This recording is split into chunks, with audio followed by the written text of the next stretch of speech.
Yo, what's good, YouTube? This is Jay from TNJ, and welcome back to the Colorado Rockies franchise. Last episode, we did leave off looking at Derrick Rodriguez. He was a guy that was picked up by the Rockies organization in the offseason, and he has had a decent career. I don't think it's been a bad career. He's still 26 years old and 70 overall. But here are his AAA stats. I mean, he's having a phenomenal year at AAA. So we decide to move him up after the Kyle Freeland trade, which allowed us to get another prospect at catcher, as Derrick Rodriguez is a guy that I'm going to be looking forward to developing. Like I said, 26 years old. Let's see what he's got at the MLB level. Here's our starting lineup today. We'll be checking out his first start here with the Rockies. Daza leads off. He's hitting over 300. Charlie Blackmon hitting 341 on the year. Dom Nunez at catcher hitting below 200. He's kind of a guy that he's on my list as far as getting to, make a change. So here in the first inning, here is Matt Adams hitting in the second spot of the lineup today, and that one is gone. Giving Trevor Story the day off, Matt Adams hits in that 2 spot. He gives us the early 1-0 lead. We're facing Chad Kuhl, but here's Blackmon continuing this first inning. He hits one to center field. A red-hot season for Charlie Blackmon, the lifelong Rocky. I really love what he does. He's going to hit 3 for a very long time. He gets a lot of hits. So here is Ryan McMahon at the plate in the 4 spot. He hits one hard up the middle, and he goes up the box. That one will score. Blackmon from second, and McMahon goes to second as well. It's a 2-0 game early on off of the 2 bats. Charlie Blackmon, Matt Adams, 3 bats, and Ryan McMahon. So here we go on to the bottom of the first inning. Here is Derrick Rodriguez on the mound. Let's see what he's got with the man on second base. He strikes out the batter, bringing it to 2 outs. That brings up their best hitter. This is Gregory Polanco at the plate. Hits one to second base, and it's on to first. And Ryan McMahon playing second there gets the out. On to the third inning here. Derrick Rodriguez. And a lot of guys aren't getting on base so far, and that is an easy ground out right back to him, as he actually pitches a pretty good game. Now, I brought up last episode that Jordan Sheffield will get a promotion. I think it's time for him to put up or shut up, because he's been a top prospect with the Dodgers for a long time. The Rockies picked him up in the Rule 5 draft, so we bring him in the 9th inning. Let's see what he's got. He gets Stallings at the plate in a 6-2 game, and he gets him to freeze on that low sinker on that pitch. And now there's 1 out in the inning. 3-2 count. Here's a ground ball up the middle. He at least knocks it down. That could have been a double play, though, but he gets the second out. Now man on second base, 2 outs. And this is just a ground ball, and fielded and thrown onto first by Fuentes. It's an out. And we end up winning the debut of Rodriguez in our starting rotation, 6-2. I think he's going to occupy that 3rd spot in the rotation. I like what he's got. He went 5 2/3. He gave up 4 hits, struck out 3, and walked 3, but no earned runs in this game. A very good game from him, and Chad Kuhl gets the loss. How about Blackmon, though? 3 for 5, and Fuentes finally got going with his bat. He was 3 for 5 as well, as Matt Adams went 2 for 4, giving Trevor Story the day off. So here are our stats to start this year. I really love what I'm seeing from German Marquez. He's pitching very, very well. John Gray as well. Those two are actually having pretty good years, and John Gray having a career year, actually. One of the lowest whips he's ever had.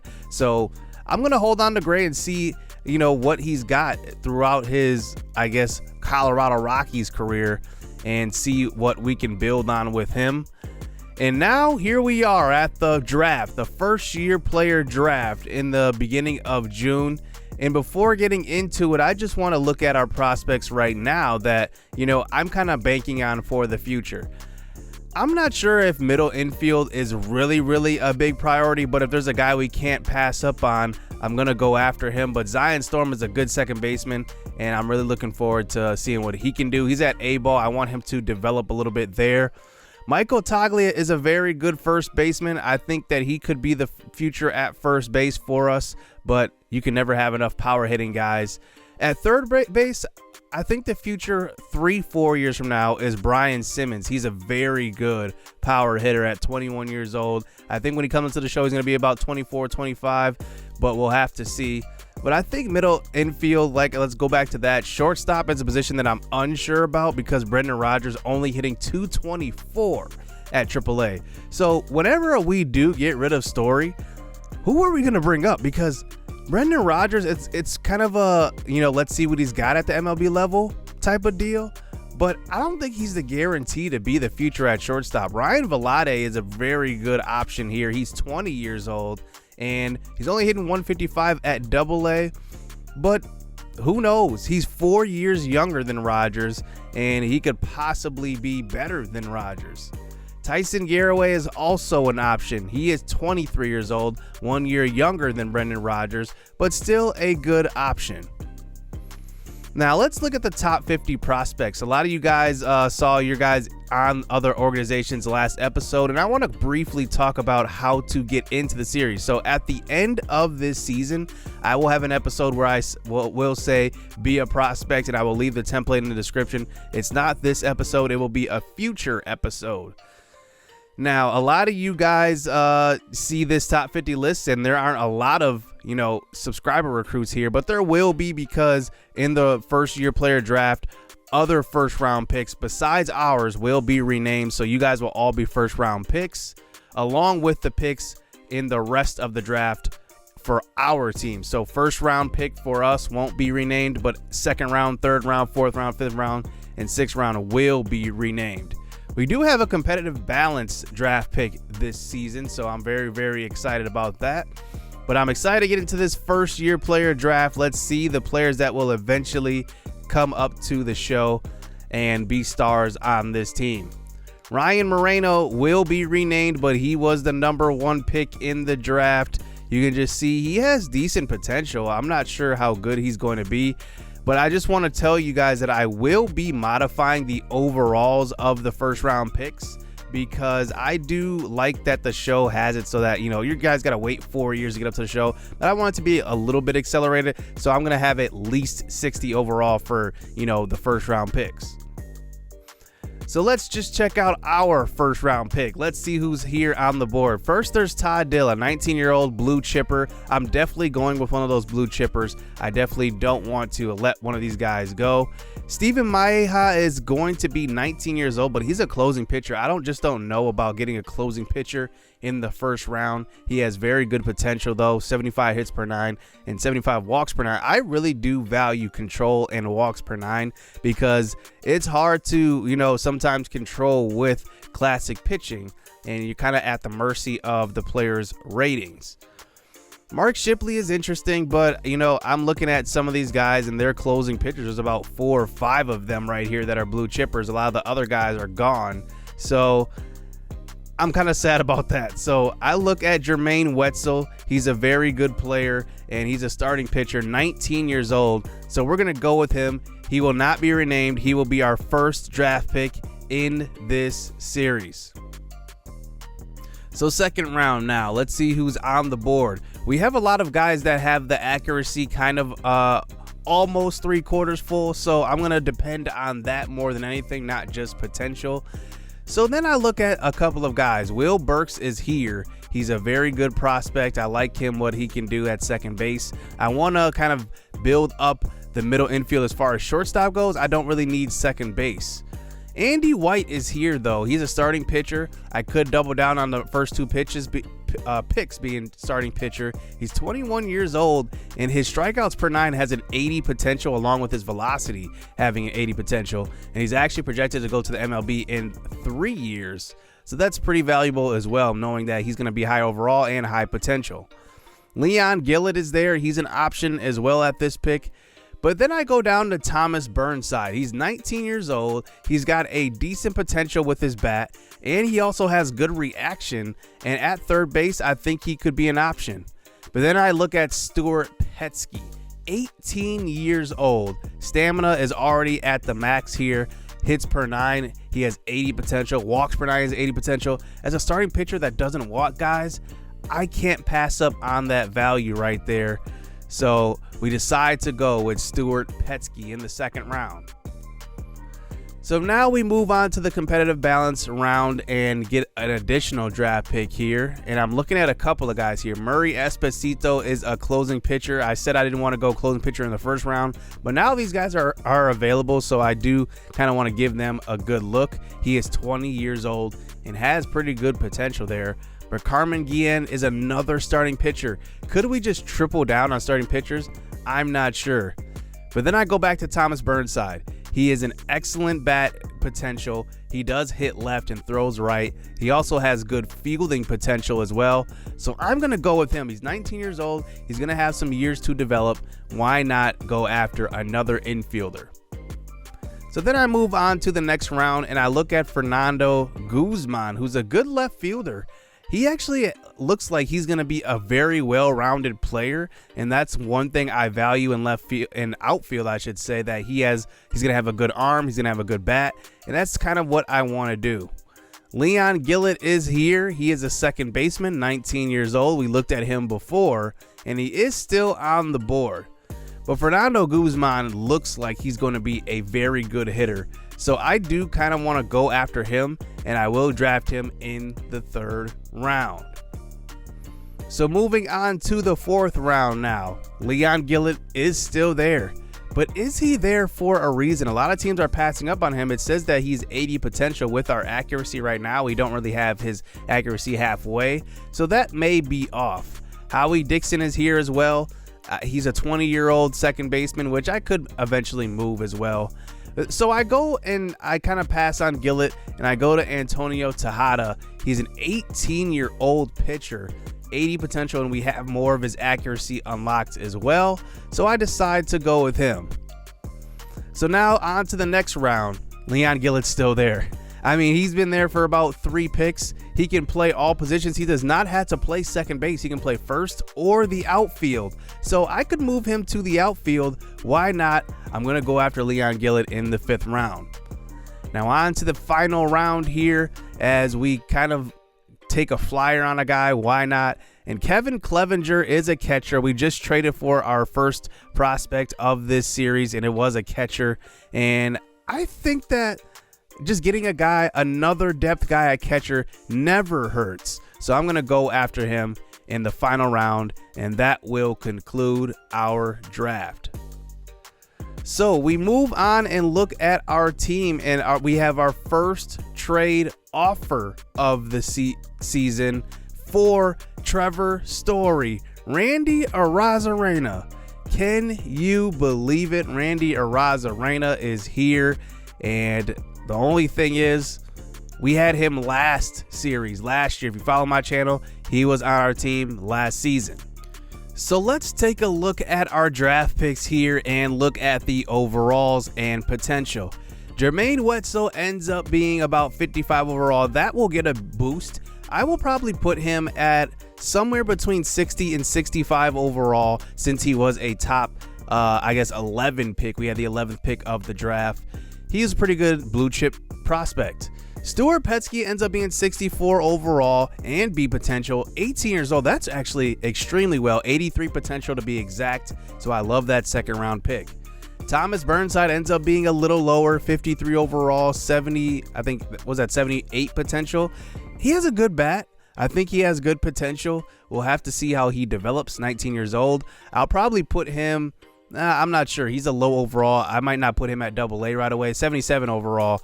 But Fernando Guzman is 88 overall. Ends up being one of our best draft picks here in this draft. I could easily put him at AA and he could produce. He's got good hitting ratings right now.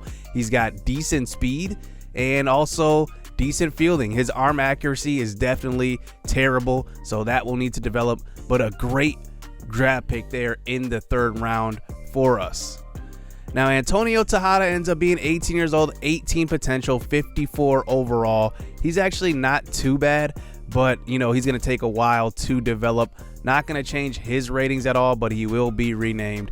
Leon Gillett, who sat on the board for such a long time, he ends up being 57 overall, C potential, and he's just another depth guy. He will have plenty of time to develop.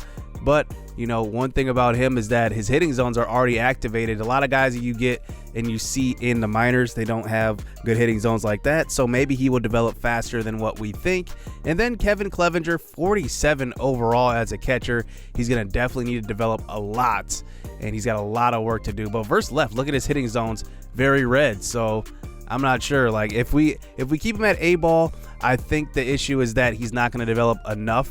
I think I might need some production to help with his development, so we'll have to see. So we go into the end of this episode checking out a pitching matchup with Austin Gomber. Austin Gomber was one of the guys that came over in the Nolan Arenado trade, but having a terrible year so far. 1.66 whip. Out of 12 starts, only has 5 decisions and an ERA of 4.18.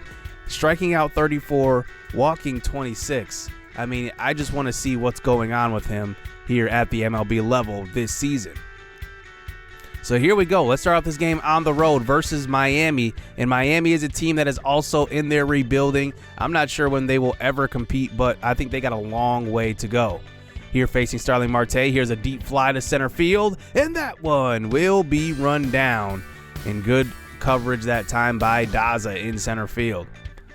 So Daza has been playing center field over Raimel Tapia because he has a better arm out there, and he also has better speed. So you see Gomber in the first 2 innings actually pitching pretty well, striking out Jesus Aguilar on that pitch for his 3rd strikeout of the game. John Berti, the leadoff hitter, comes to the plate here, 2-2 count, and swings at one in the dirt here in the 3rd inning. That one will end the 3rd, and Gomber actually doesn't look bad. They don't have the greatest lineup, but Gomber is pitching pretty well. Here's an outside fastball, and this is to the pitcher, Pablo Lopez, who got the start for Miami. And with the bases loaded here in the 5th, here's a ground ball to first, throw on to home, out at home, throwing to first, and it's a double play. You gotta love it getting out of the jam that time. Austin Gomber, no runs given up through 5. We move on to the top of the 6th inning. Nothing doing for offense so far, but here's Story at the plate, who got the day off to start this episode. He's in the lineup this time. Here's Garrett Hampson. He's going to score from first base. 97 speed. How about that? It's good to have that type of speed in our lineup. I definitely think it's a good thing to have speed, and that's one thing I want here on this squad. I'm just going to always have guys that can run really well, no matter what position. So here's a deep fly ball. That's Ryan McMahon. Had warning track power on that one, but that one will be caught. One out here in the 7th inning. This is Raimel Tapia, who hits one to left field. That one will get down in the gap. Tapia will round first, head to second, and we will score our 2nd run of the game as Tapia rounds second pretty hard, but he gets back, and he is safe. It's a 2-0 lead here for the Rockies in the 7th inning. We move on to the bottom of the 7th here. Here is Daniel Bard into pitch for Austin Gomber. He pitches an outside pitch that time. My guy's on first and second. It's Garrett Cooper hitting for the pitcher. Goes to right field. That one will drop. And here is Blackman coming up throwing, who's got actually the weakest arm in the outfield. That one will be safe at home. 2-1 here as Bard gives up an opposite field RBI single. And that will actually pull us into the bullpen and go and bring in Julian Fernandez, who I actually really like. He's got a high ERA, but he strikes out double the amount of people that he walks. And I think he just needs to get that whip down, but I think that he's got a bright future. Here's a ground ball this time, and we go home with it. And I have no idea how he got that out at home. The umpire calls him out, as now there's 2 outs in the inning. Ground ball to second. This one should get us out, and it does. How about Fernandez getting us out of that jam? And out of bases loaded with 1 out, they only get 1 run. So here we go in the top of the 8th inning. Here's Ryan McMahon, who since moving up to that 4 spot has been hitting extremely well. He's hitting around 240, 250. I think that's pretty good, especially since CJ Cron was hitting below 200. Jonathan Daza comes to the plate. He gets an outside changeup and goes with it, but it's a perfect timing hit, but it's just a fly out to right field. On to the bottom of the 9th inning. This is Scott Oberg, our closer. You can just see, I think he's not having a great season. 12 saves in 15 opportunities. He's already blown 3 in 19 games. So let's see if we can get the save in this one. Here's a high pitch in the zone, and that is going to be a strike 3. Brett Anderson looks at that high fastball, 1 out here in the inning. That's going to bring up Hassan Diaz. One of the Brewers' top prospects, he hits one hard to the right side, and that one gets through. And if was guarding first base, Ryan McMahon, that one would have been an out. So now John Bertie to the plate. The top of the lineup is back up, and he hits one hard to the right center gap. That one will get to the wall. Charlie Blackmon will field this one, but he's got a weak arm coming in, and that one will be an RBI triple and another blown save by Scott Oberg, his 4th of the year. Miguel Rojas comes to the plate here in the 2 spot and is going to be looking on the outside changeup, and this one is going to extra innings. Top of the 10th inning, we do have the extra base runner rule, the man on second base. I'm not sure what you call that. Here's a fly ball to left field. We will tag him up, and that one will be Hilliard, who was in the pitch run there on second base, and he advances to third. Trevor Story comes up to the plate now with 2 outs. Let's see if he can come through again. Outside slider, and he does fish at that one. Great pitch on the outside, and Story goes down. It's the bottom of the 10th inning. They start out with the runner on second base as well. Here's Starling Marte, and that one will probably be deep enough to get the man to third, but we will come up throwing. Here's Daza. If that throw was on line, it could have been an out, but it is off line. Adam Duvall at the plate. This is Robert Stevenson on the mound now. A pitch right over the middle, and Story does not dive for it or try to knock it down. It gets through. He maybe wouldn't have got it anyway, but Miami gets the win. Another blown save by Scott Oberg. And man, I don't know what is going on with our closing pitching here. We're definitely going to need to find a closer, maybe one of our prospects. But you can just see that's one of the issues that I'm bringing up with this team in this episode. Closing pitching, relief pitching has not been great. We do have a couple of guys that I like, but overall it has not been great. Josh Fuentes went 2 for 4. He's actually getting that average back up, just like Trevor Story has as well. And we end up with the 3-2 loss. So here we look at the beginning of the month of June. We're sitting here at 26-35 on the year. And I think next episode we want to get to the All-Star break. And we have a kind of I don't want to say an easier June, but at least our first 2 months were actually pretty tough. I think that playing Cincinnati and Miami here actually are easier games, along with Seattle and Pittsburgh. And then we played Milwaukee, 8 times this month as well. So it's going to be interesting to see what this team can do heading into All-Star break. I'm not sure we have many All-Stars. I think Charlie Blackmon may be the only All-Star we may have, but he is hitting phenomenal, 340 on the year. But let me know what you guys think of the MLB draft, what you guys think of the prospects and everything that we got there. Hit subscribe, hit that like button. Stay tuned. Let's get it. Let's go. I hope the rain don't come in November, 'cause the summer went way too fast. I'm trying real hard to remember